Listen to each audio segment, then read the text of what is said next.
በመቄዶንያ በምን ይያሉ የሚዘርፉ ጴንጤውን ኦርቶዶክስንም ብለው እንደነ ቢንያም ያሉ ጥንቸሎችን ያሰማሩብን ነደብረጽዮን ናቸው። በ2002 የከፈቱት ካምፓኒ ነቡየል ዘሄር በሚባል በሙስሊም ካምፓኒ የሚዘርፉ ነደብረጽዮን ናቸው።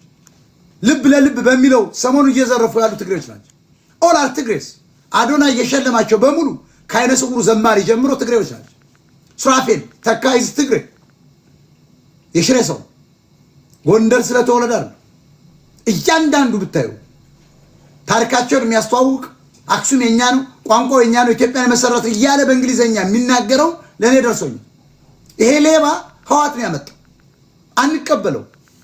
የሚያጨበጭቡ ደግሞ ኤርትራውያንና ጉራዎች ናቸው። ጉራጌም ማለት ነው። ጉራዎች እነዚህ በጉራጌ ታላቅ ህዝብ የተደበቁ የአማራን ሰንጋ የኦሮሞን ሰንጋ ቁርጡን አምጥተው አድቅቀው ከትፈው ቅቤ ለጉሰው የኛን ቅቤ የወለጋን የሸኖን የወላይታን የጎጃምን ቅቤ ለውሰው በርበሬያችንን ጨምረው የማረቆ የደቡብ ጀግና ህዝብ ቀላቅለው ክትፎ ይሉናል። እነዚህ ጉራጌዎች አሉ። ጉራ የሚባሉ ከሰሜን የመጡ ኤርትራውያን ናቸው። እነዚህ ሻቢያዎች ናቸው። we have to fight them። ስለዚህ የኛ ሚዲያ በኢትዮጵያዊነት ያለው ጽኑ አቋም ይሄን ይመስላል። እኛ የምናጠናክረው ኦሮሞራን እንጂ ትግሮማራን ነው። ትግሮማራን እናፈርሳለን፣ ኦሮሞራን እናጠናክራለን። ምክንያቱም ትግሬ 3 ሚሊዮን አይሞላ፣ ኤርትራዊ ርቦት 2.5 ሚሊዮን እጁን ሰጥቶ ወደ አዲስ አበባ ገብቷል። አሁን ጥሩ ጠቅላይ ሚኒስትር ቢኖር 10 የማይሞሉ የሻቢያና ወያኔ መሪዎችን በ10 ሚሊዮን ዶላር መድቦ በአየር ኃይልና በድሮን ማጥፋት ነው።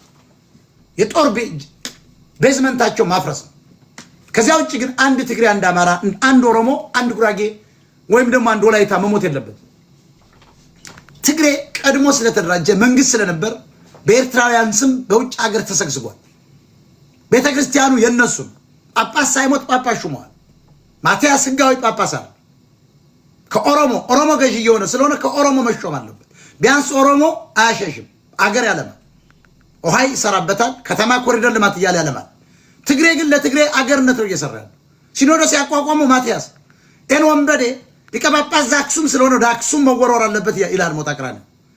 በዚህ አቋም ላይ የምትደሰቱ ኢትዮጵያኖች የሞጣን ሚዲያ መደገፍ ነው። ስደግፉ ደግሞ በጊፍት ሁሉ ማሳየት።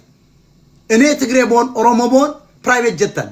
አማራ ስለሆን ከዚህ ከዘገምተኛው ህዝብ ስለወጣው በባህልና በሃይማኖት ስላሰሩት